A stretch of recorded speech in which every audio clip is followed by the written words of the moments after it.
Okay, I think I got it. Ladies and gentlemen, welcome to the studio again for another late night weekend watercolors. Let me take a deep breath for a second. I've been running around for about 20 minutes trying to get my internet, wherever my internet is, working. I just got back from running the kids all around town, to the beach, dropping some off, picking some up, doing whatever. Taking a quick breath for a second. Tonight, I'm going to paint this frog's head. You all know I've been working through a lot of things that remind me of summer. One thing I used to love about summer growing up were the sound of hearing frogs out in the back in the creek, making all kinds of noise. So I'm going to start with painting the frog. To do that, I'm going to use, let's start with the paper. I'm going to start with some B paper. This is B paper, 9 by 8.5, 9 by, I don't know, let me see. It's B paper, 6 by 9. This is it right here.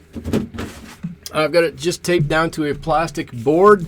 No big deal there. You've seen my You've seen my reference photo that I've got here. I've got it drawn out, and I just kind of limited this to just the frog itself.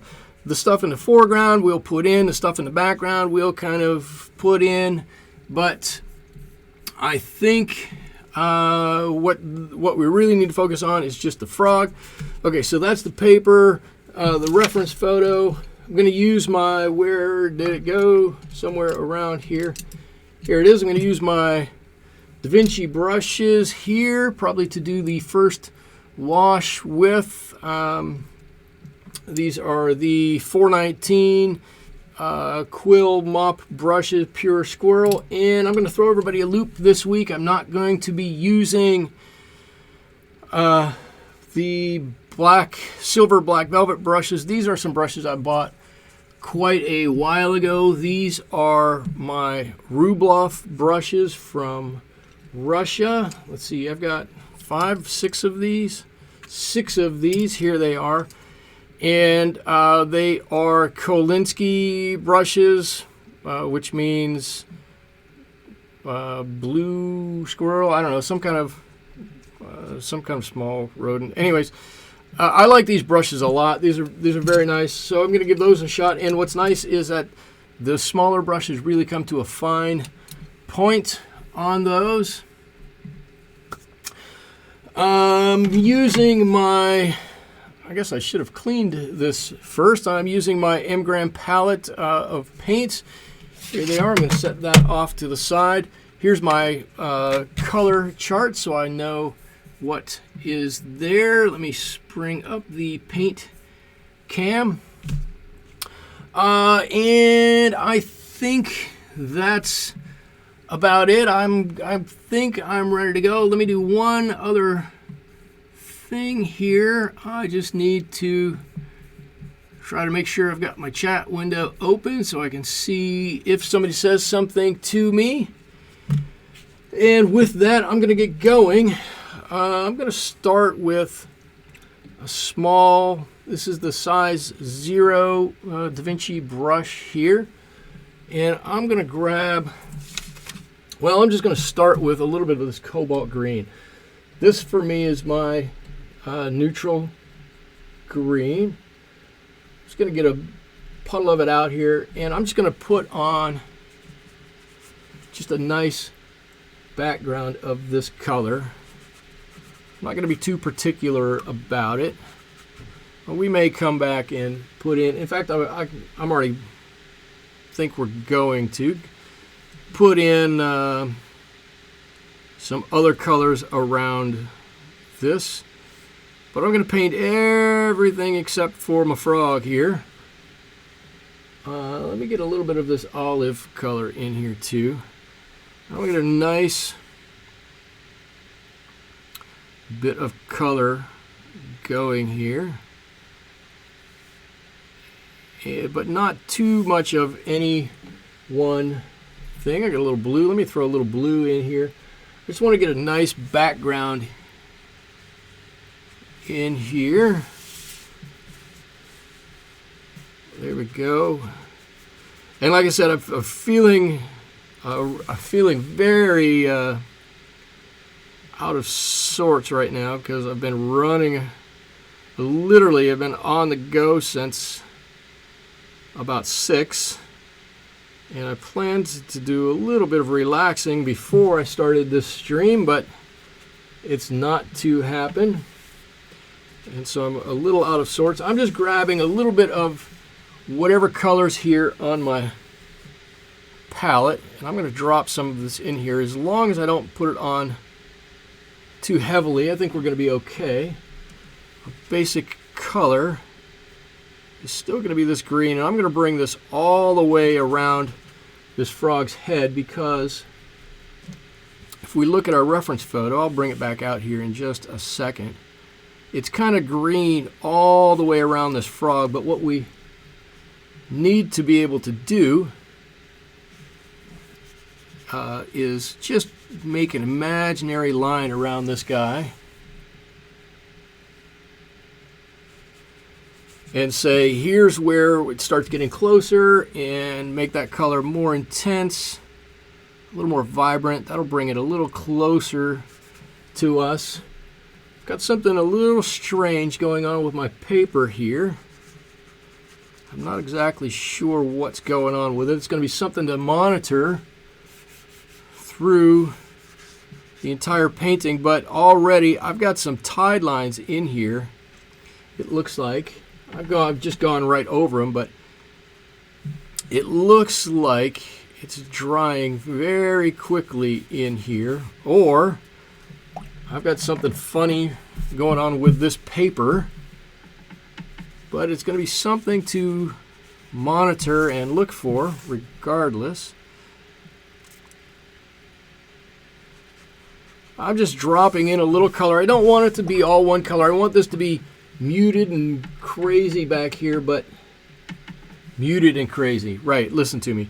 I want it to be mottled, muted and mottled back behind this guy. By doing that, it's going to look like it's some kind of structure that's a little bit out of focus back here. There we go, and I think that's going to be pretty good. Let's take a look at this while we let that dry for just a second. I see there's a few people here watching right now. If you have any questions, please put them down in the chat, and be a little patient. Give me a couple of minutes to look up and see it, but I'm happy to answer any questions you might have about the painting, the reference photo, me, how, why I do something. Just throw it out there. But while I'm waiting for my background to dry up here, let's take a look at the reference photo. So we have a lot of greens. I know there are a lot of greens in this frog. And I'm going to try one thing here to try and make this a little bit better. Let's bring this in a little bit so we can see him. There we go. We've got some yellows here. We've got a lot of gold color in his eye with some black in there. And the rest of the frog is a green base, but he's got some nice brownish gold tints up here on his eyes and on the top of the roof of his mouth here. I don't have these little flowers drawn in, or these little plants drawn in. And I don't think that's overly important for what we're going to do. And then I've got some nice yellowish in this green in a number of places here. And his mouth is not even really a dark, like a black, like his eye. It's a grayish, almost a brown gray through here. And then the other thing I want to take note of is his bottom lip here is pale. It's a really pale yellow, and there's a lot of gray in that. And we're going to see if we can't capture a lot of that, plus make this water right in front of him really nice and dark in through here. And we'll probably taper that out somewhere starting at the edge of his jaw. And then it'll just fade off into all of this stuff that's out of focus over here. I think that's going to work out for us. So having done that, let me raise this back up a little bit and see what I can do here. Oh, so I've got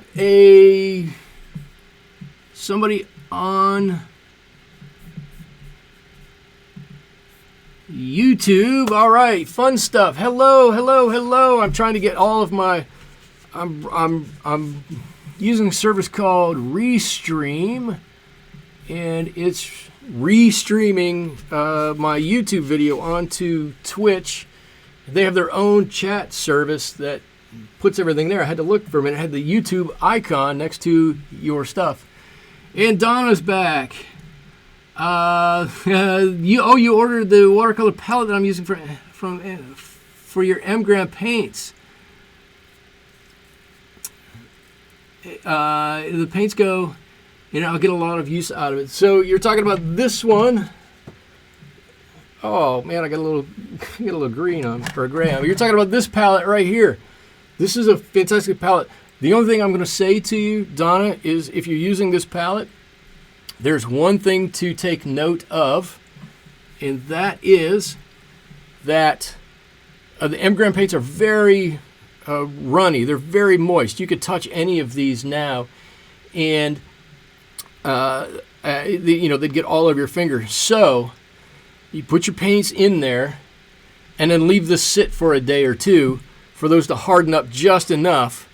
I let mine sit for about 2 days, and you can see right in the corner right here, even after a few days, I had some of this purple that dripped out onto this side when I closed it up. So just be mindful of that. Hello, Anita. Oh, you got one too. These are fantastic. It is a fantastic palette. I like it very much. That's why I keep using it.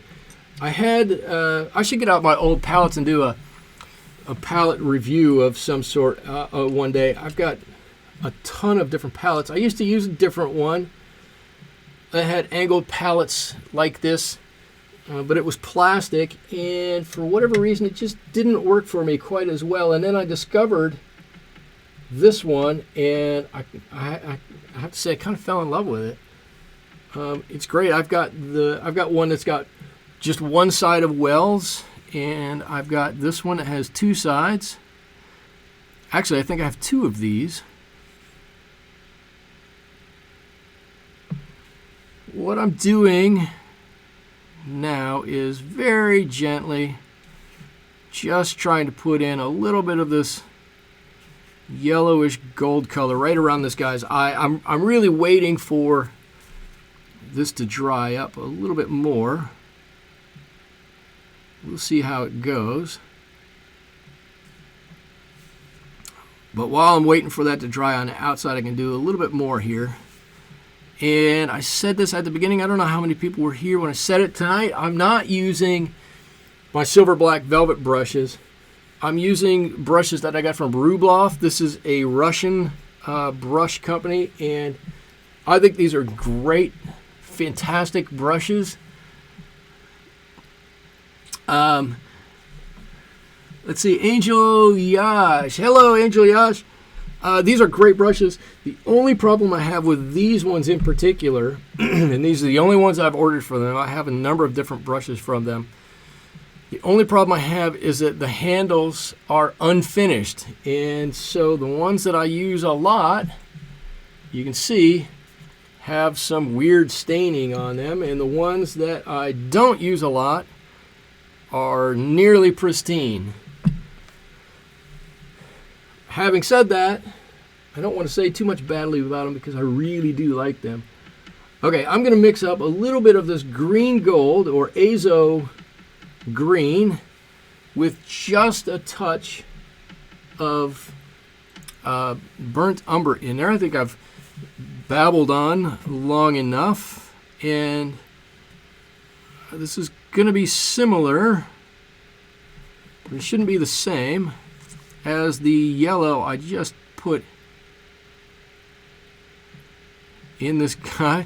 Look at that's unnaturally similar.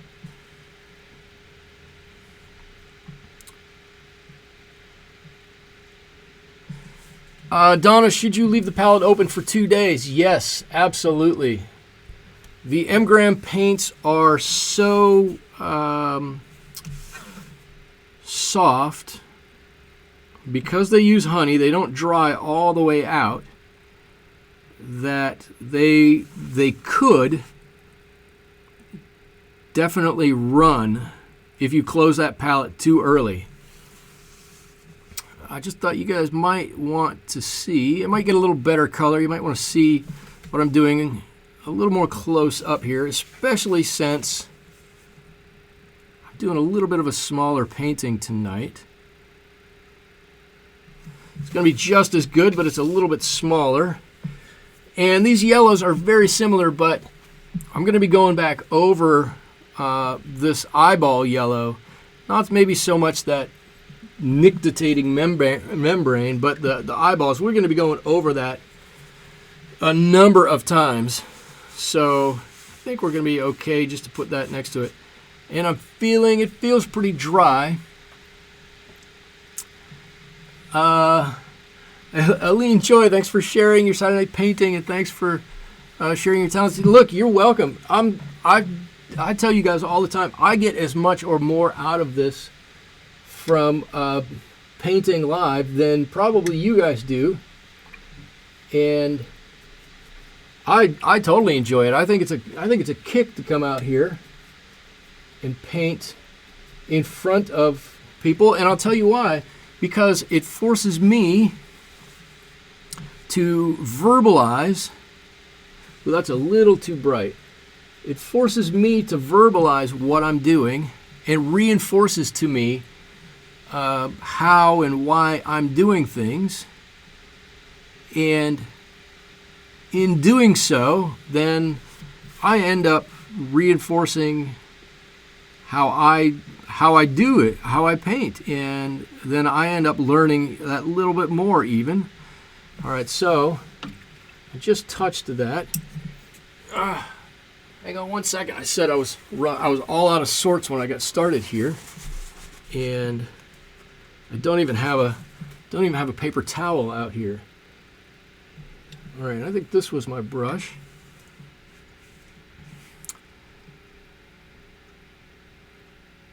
So I'm glad that you guys are getting some stuff out of these Saturday night painting. But believe me, whatever you guys get out of them, I get out it just as much. And it really is. It's a lot of fun for me. So I should say thank you guys for showing up on Saturday and making it fun, and not just me talking into a camera for an hour and nobody there. So I really appreciate you guys all being here.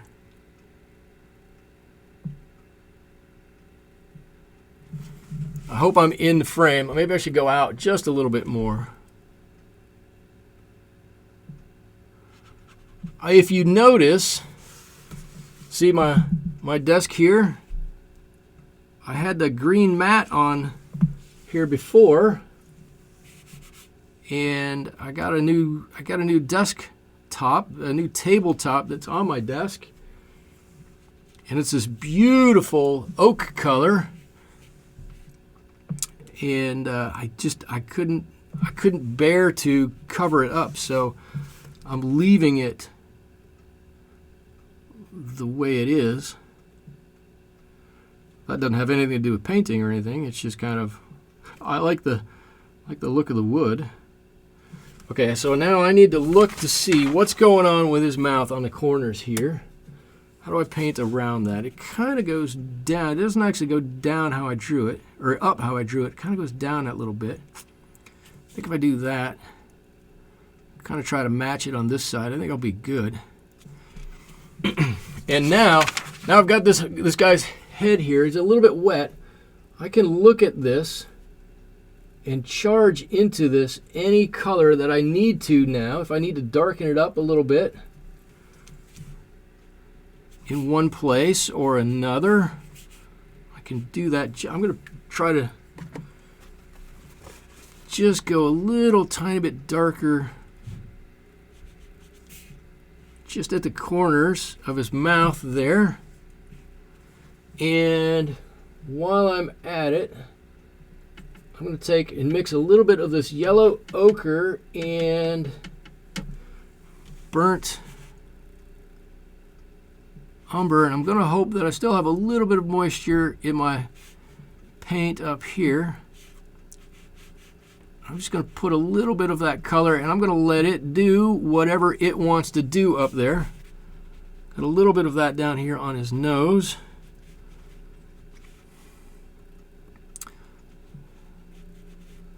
I'm going to do it kind of like,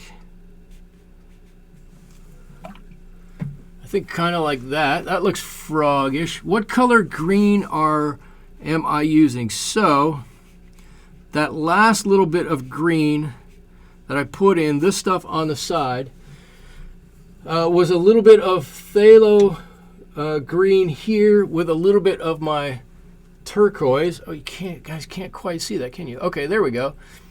Right here, a little bit of my phthalo green with a little bit of turquoise. Just darkened it up a little bit, and then just for kicks, I kicked in a little bit of this olive green, which should darken it up a little, which should mute some of that blue just a bit and darken it up. And get this nice I'm going to name it a new color, and that new color is bullfrog green.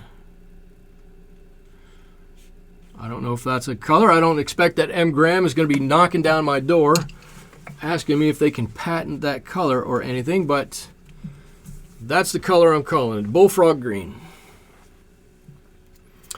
All right, so I've got a little bit of texture on this guy. Actually, this didn't quite run quite how I wanted it to. Look at it right there. How do I decide whether to paint the subject or background first?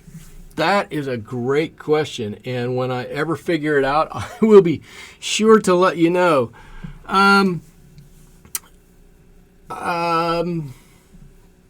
There's no real good reason to do one or the other. I would say, in general terms, you can do either first or second, but if you have details on your foreground that are going to go over whatever you have in the background, then you should do the background first. If you don't have a lot of details in the foreground that are going to cover up your background, you can do it in any way, shape, or form that you want. So for us here, I could have done it however. Really wouldn't have mattered. I just wanted to get all of that big, large mass of color on there before anything else, but I could just as easily have done it the other way around. There are a lot of times that I will look at a painting and say, if I mess up the background and paint into the subject of the foreground, right, am I going to be able to cover that up? And if the answer is yes, then paint the background first. If the answer is I can't cover the background up with the foreground, then I don't. Then I probably paint it the other way first, if that makes any sense to you know, when I started painting, everybody said, oh, you have to paint, let's see, you have to paint, what was the order? Sky, then background, then foreground, then midground, details and shadows. And I think that was the method that I was told I was needed to start with to do a good painting. And I quickly learned that you don't need any of that. That's the biggest load of bull that there is. If you're more comfortable painting the background first, paint the background. If you're more comfortable painting the foreground first, paint the foreground first. It really doesn't matter.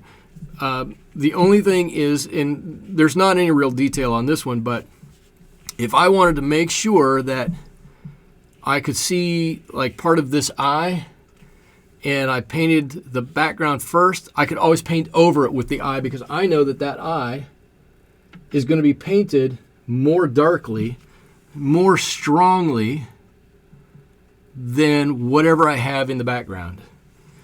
And so in that way, you know, it makes more sense to do the background first. And having said that, I don't know if that explanation helps you or confuses you more. But that's how I decide. But there's not a hard, fast rule on should you paint this way, should you paint that way. You got to paint it all, or you don't have to paint it all. I don't. Lots of times I don't bother with the background, but you're usually gonna. Oh, that's interesting. I painted around this pupil. I'm just gonna go over it like that. You're probably gonna paint everything anyway, so it's whichever way you're more comfortable with. And the more you paint, the more you'll figure it out. You'll eventually discover, oh, I think I need to paint the background first because XYZ or because whatever. Okay, so I'm hoping that my frog here is drier. He's not. So what I'm going to do is I'm going to mix up a dark color. I'm going to put this on top. I'm going to mix up a nice dark color for our water under here. And it's going to be a dark green. I've got a ton of green in this painting. And so, let's see, I'll go here. Last week, I think I talked about not using Payne's Gray and using neutral tint instead. And tonight, I'm going to use neutral tint. And I'm going to use Payne's Gray when I'm mixing, and I'm not going to use neutral tint. And the reason is that neutral tint it's purple. It's got a lot of red in there, and red and green are just going to gray each other out and dull each other way down.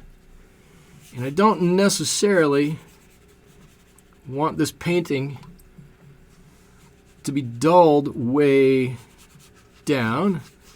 I want to showcase the greens that are in here.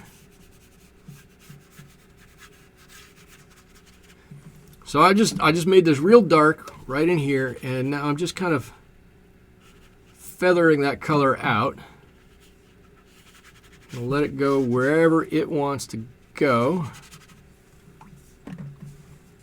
And in fact, as I'm looking at that, I'm going to darken that up just a little bit more. I'm using olive green. I'm using a little bit of that phthalo green. And I'm using Payne's Gray. And I'm trying to get a couple of different colors of green in here. And if I can,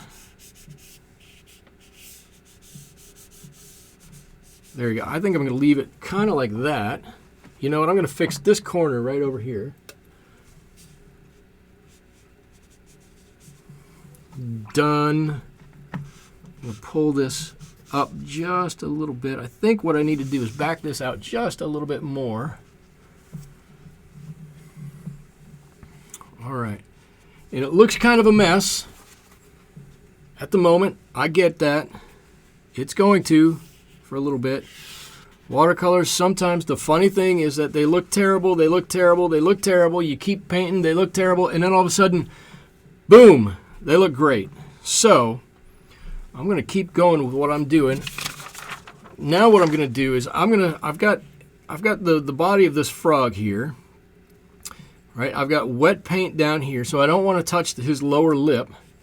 I've got dry paint everywhere else but his eyes.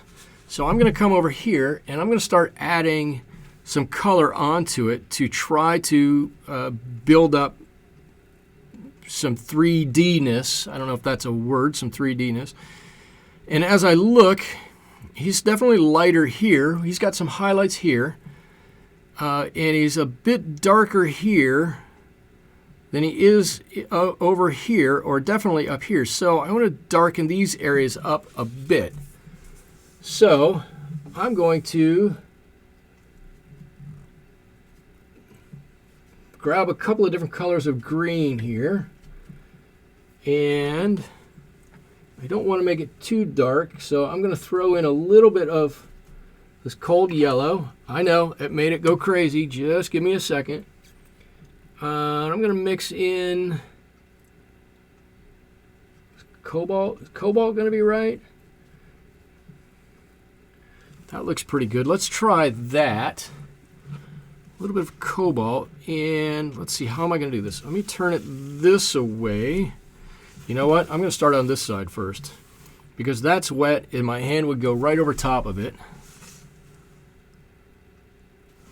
So I've just loaded up my brush with that color, and I may have to do this a couple of times.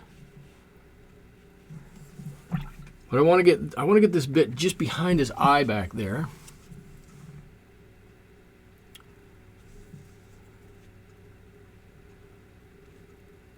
And I want to make sure I can get this so it looks kind of round. I just dabbed right in that yellow. It's not that big of a deal, but okay. And what's nice tonight is that I'm using B paper, which is cotton paper. The last few weeks I've used, what have I used? I've used Daler Rowney a couple of times. Well, anyways, I guess it doesn't matter what I've used, but it's been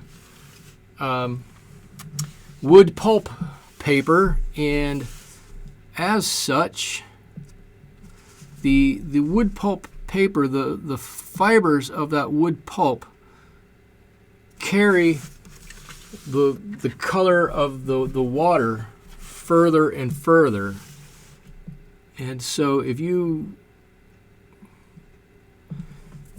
go to make a gradient like this with cheap or cheaper paper, no, that's not right, because this B paper is really cheap.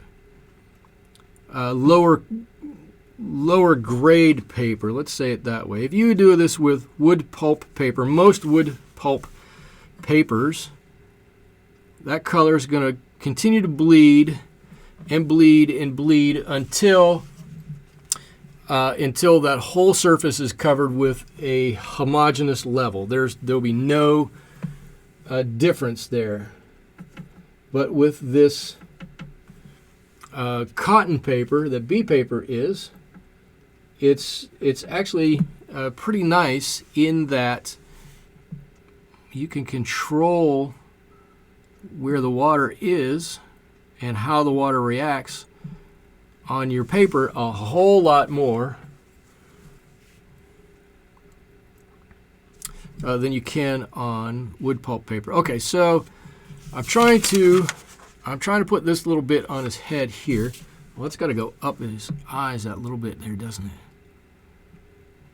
And I'm trying, I just looked at it. I'm trying not to make it look like a widow's peak. I don't need a frog that has a widow's peak. That would be funny. But I don't need that. What I do need is a frog that has a bit more color back here.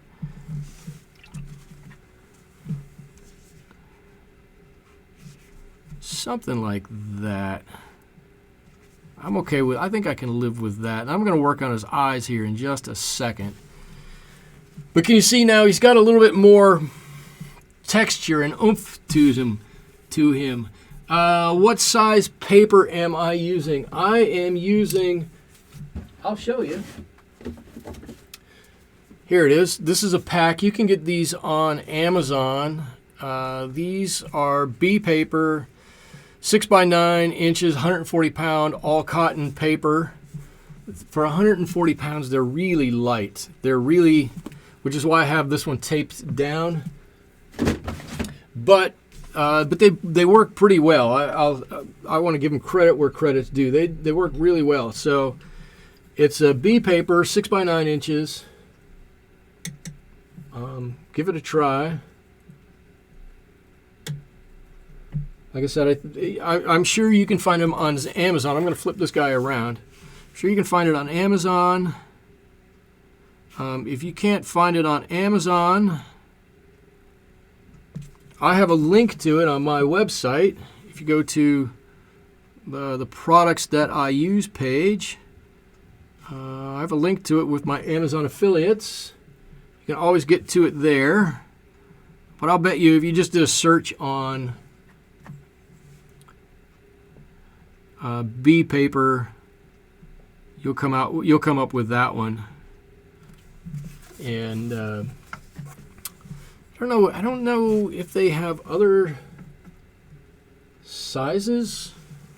I never really looked into it. I found these on sale. I'm going to get a smaller brush here. I found these on sale, and they were cheap. Like they're giving them away.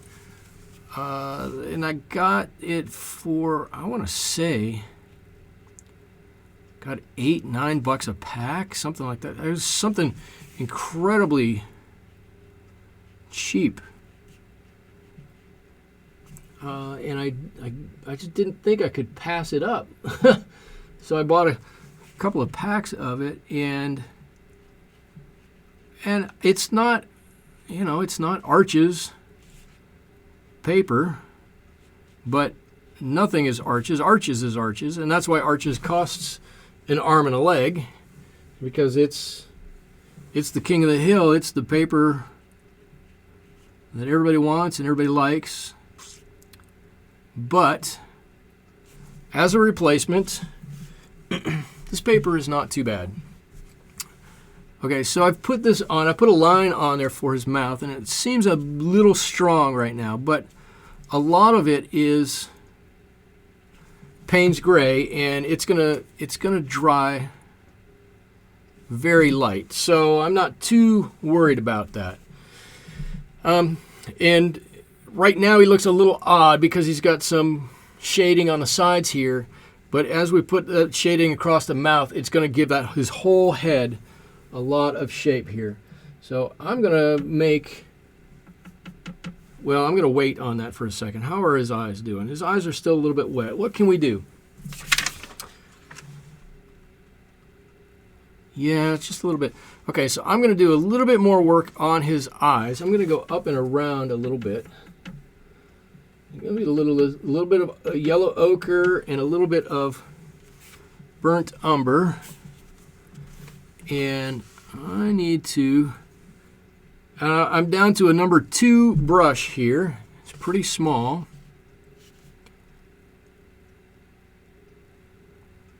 And I want to make a line where his eye is, but I don't want to do it in black. Let me see, what does his eye look like? I certainly don't want to do it in black because black just doesn't have as big a place in nature as we might think. it's always filled up with other colors, not necessarily black. And let's see, that comes down and kind of around here, like this. And I need to mix in a little bit of some green stuff in here with that. And that's going to define that eye socket on that side. I can take a lot of this away because I don't want it to... Let me see, I should put a little bit of green on this side too. Let me do that. Trying to... Did that help? Maybe a little bit. I think I kind of lost what I was looking for in there. It's all right. We'll get it back. We'll get it back.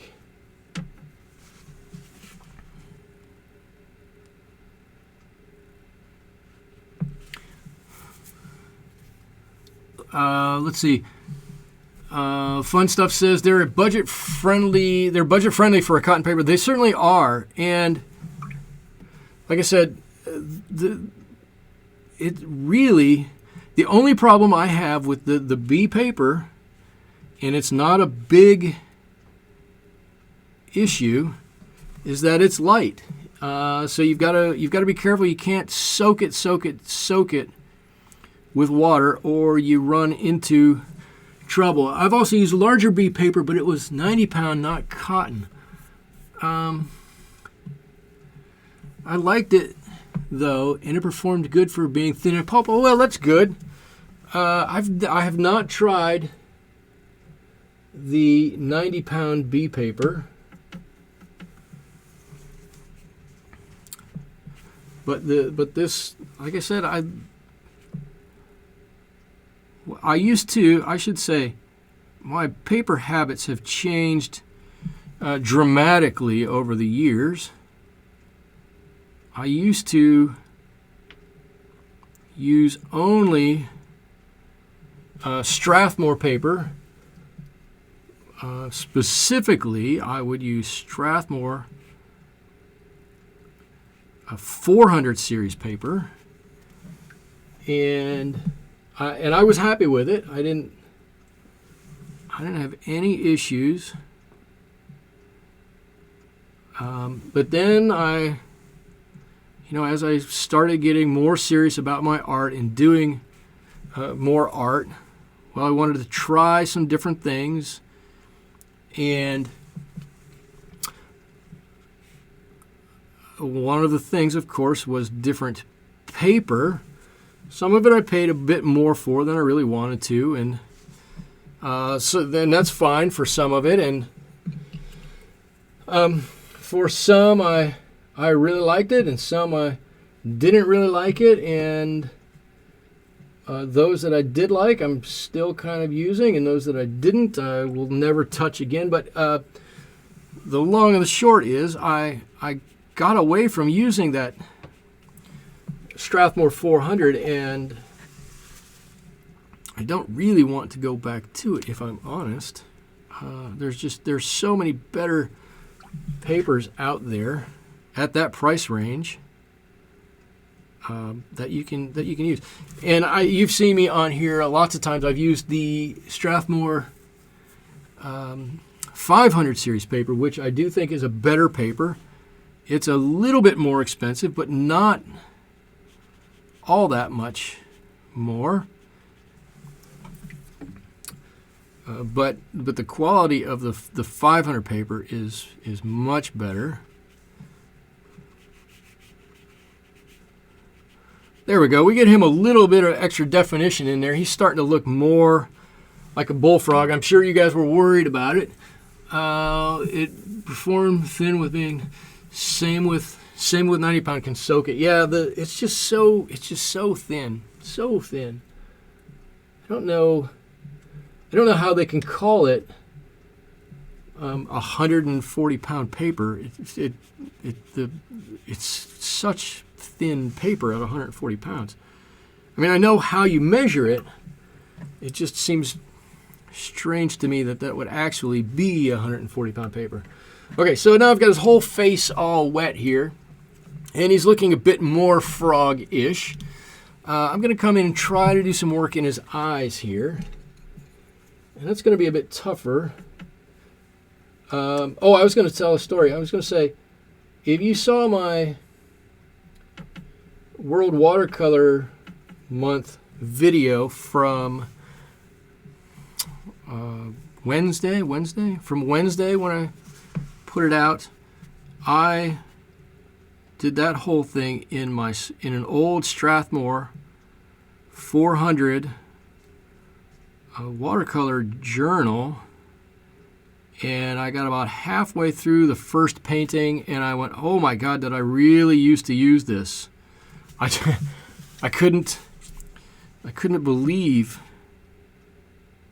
that was paper that I used to use, and I don't know that I can go back and use the rest of that. It's so, I don't want to be I really don't want to be a paper snob, but there is something nice, really nice, about using a paper that operates the way you want it to. And before I go on to anything else, I should say what I'm doing here. Let me do something real quick. Let me pull this in. There you go. I'm trying to use a bit of a dry brush technique where I just dabble this on and let the paper pull off whatever amount of color it wants. If it wants a lot, pull off a lot. If it wants only a little, just pull off a little. And I know, once again, I'm probably making everybody a little seasick.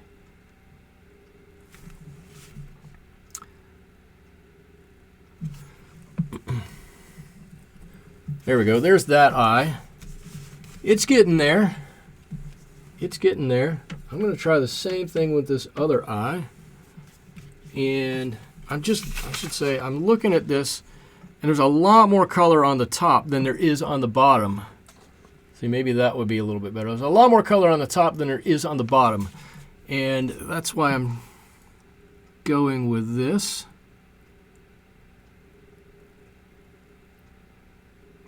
Trying to, and this is, I got a little too watery on this side. So I'm going to have to break that up a little bit on its own.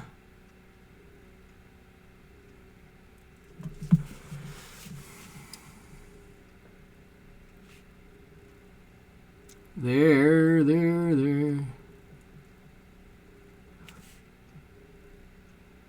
Got a little different color. Did I use the same stuff? It's a little different color. That'll be all right. It'll be fine. When we come and put that dark, well, let's do it right now. I'm going to mix a little bit of neutral tint and Payne's Gray together to make a really neutral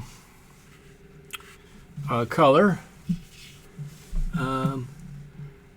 I'm trying to get through a big pad of Canson, which I really hate. Good. Ooh. Canson is...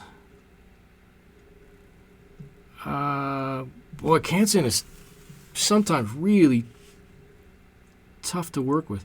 It seems like it'd be such a good value because you get a lot of paper for not a lot of money.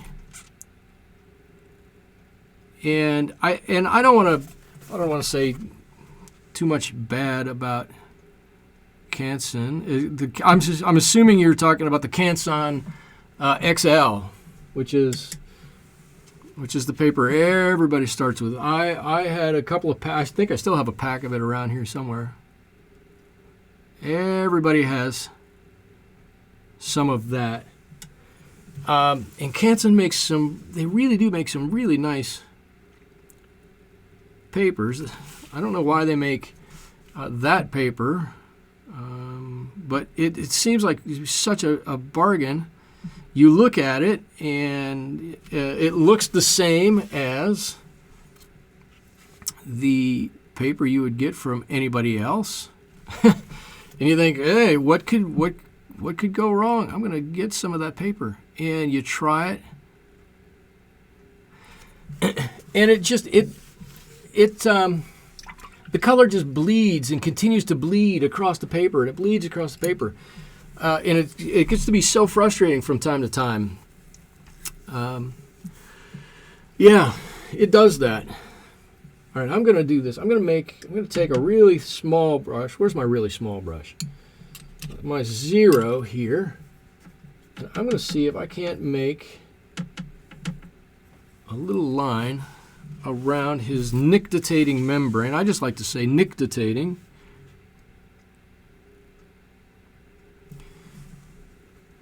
Maybe I can get it. Maybe I can't get it. Let me get a little bit of this sepia from back here.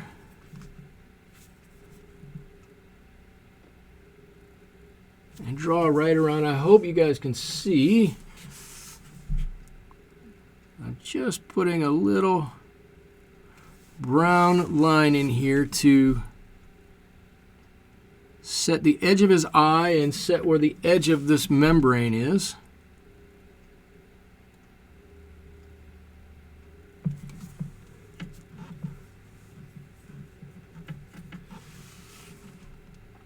Ooh, that's, I gotta roll that. There we go. And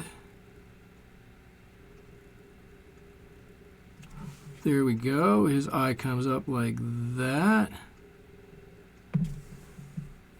How we doing here now? Where am I? What time is it? I haven't looked.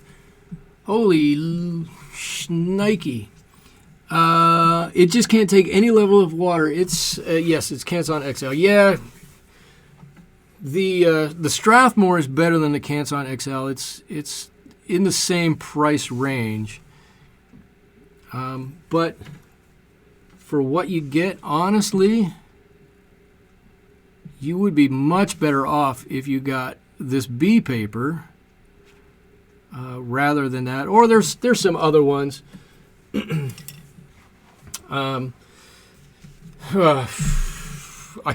don't have any right off the top of my head. The Daler paper that I use is okay. Like I said, I was given some of that, and so I'm continuing to use it until it goes away. But I can't say it's great, although it's a bit cheaper. I was really shocked. I had some Grumbacher paper that I thought was going to be good, and it's fairly inexpensive. I was like, okay, maybe I found something out here, and it was terrible. It had so much sizing on it that the water literally beat it up on the top of it, and you just couldn't do anything with it. I mean, nothing, literally nothing. I think I want to kind of set the edge of my water over here a little bit more while I have a little time. I'm waiting for his face to dry up a little bit here. I'm going to go back to those same colors I had.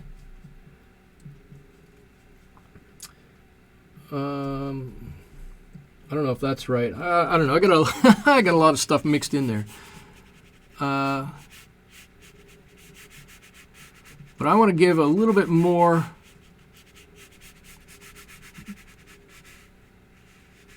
color in front of him here. I'm going to be a little bit darker. There's a big shadow right in front of him.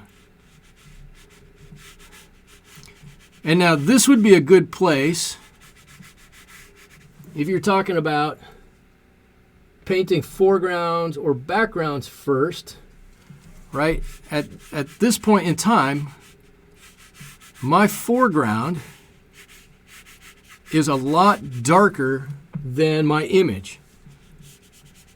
So in this instance, I would not paint this foreground first, right? I want to be able to take that and draw over top of that frog's lower lip anything I want to do.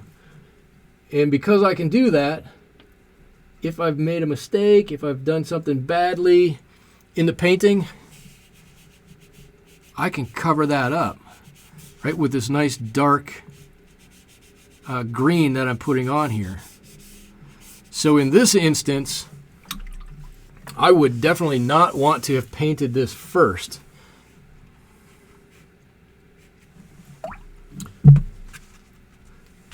See, I want to bring this up quite a bit because I want to be able to fan this all the way out. I'm going to have to get my brush super clean, I think.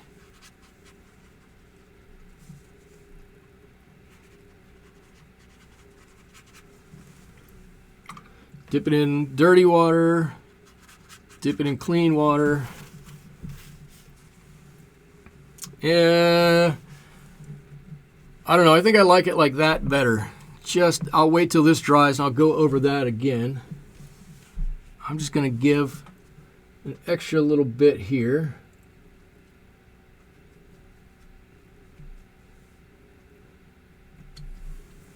I'm going to give an extra little bit to go up over and behind him just a little bit and get lighter and lighter as it goes back. And I'll redo this on this side.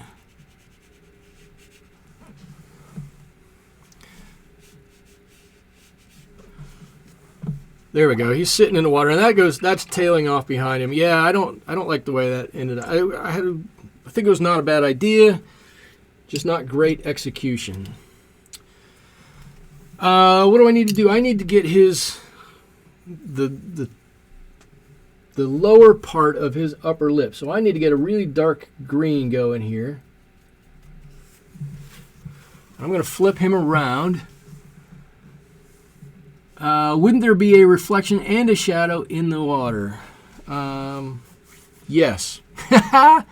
Yes, there would. Fortunately, I don't like to paint reflections. So,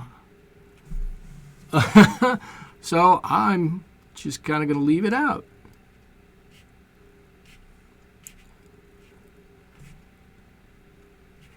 But yes, yeah, yes, there is. There's a shadow and a reflection there, of which, and you know what?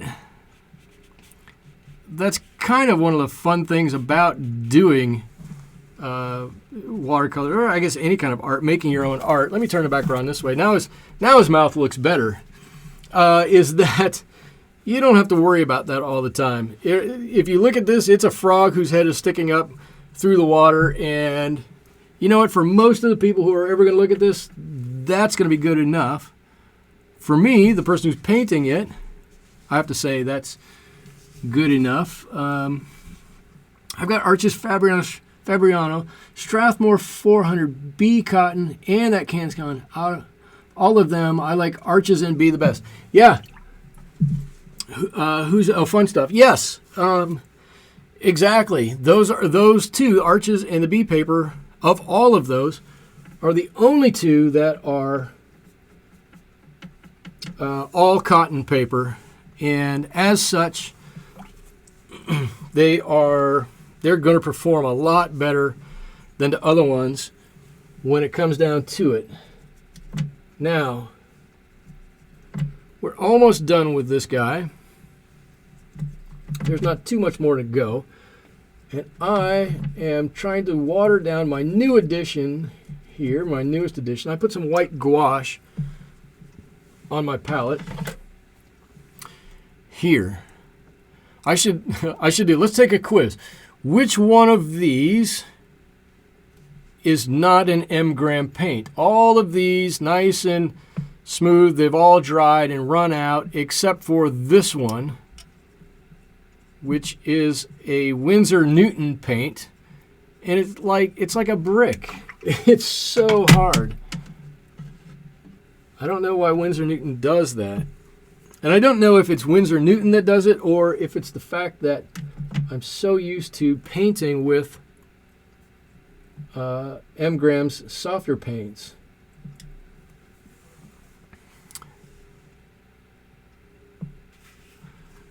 What I'm trying to do is put a little bit of highlight on this guy here. You know, I need a smaller brush. I need a smaller brush. This can be a vampire frog because, again, they reflect. Perfect. That's perfect. A vampire frog. I like it. Or, if we want to cheat a little bit, all right, this is. Let me get a tube of this out. Hold on, real quick. Or if we want to cheat a little bit, we can just say that he's in the shadow. He's a little bit in the shadow. There's no direct sunlight on him. That might work too.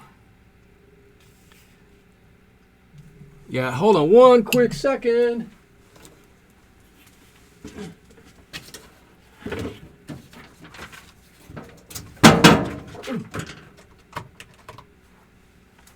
This always works well in a live stream. You just tell everybody, hang on for a second, I'll be right back, and then walk off. Always works. It's riveting. Boom, boom, boom. It's a frog. It's riveting. Oh, a tough crowd tonight. All right, let's see what I can do with some new white here. Oh, now I got it on everything, don't I? It's too soft. All right, there we go. Okay, so let's take a look at Mr. Frog here and see where we can put a little highlight on him. I want just a little dab. A dab. I don't have my glasses on, which is a shame. I don't have my reading glasses. It's making it a little tough to see where I'm going with some of these highlights, but I think we'll get it.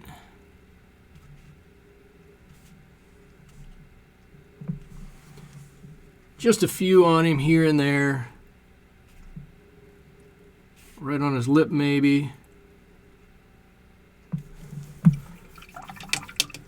And does that kind of look like a frog? I hope that looks like a frog.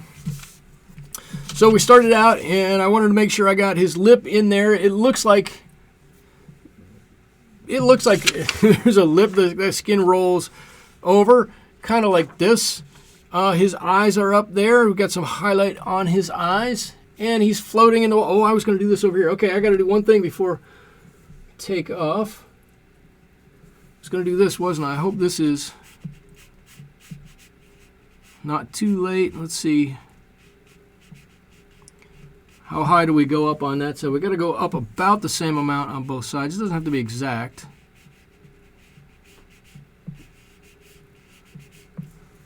I could probably live with that. That goes back. Let me sign this one. I'm going to call this one good. It's a good looking frog. Thank you so much. So there it is. There's my little frog. This might be one of the last ones I do in my summer series. I'm going to be moving on to other things and to fall. So if you like this guy, go ahead and give a like down below. If you like the video, subscribe. Remember, I do Instagram and Twitter. I put things up there that I don't do videos of. I've got an Etsy shop. Link down below or on my website. You can go to Watercolors with Michael. Everything is there. Like I said, if you can't find the paper and you need a direct link to it, I do have a link to it on my website under products that I use. I believe that's all I've got for you guys this evening. Thank you for stopping by. I appreciate it. I had a great time. I hope you guys had a good time too. We'll see you back here next week in the studio, 8 p.m. Pacific time. Thanks so much. Bye-bye.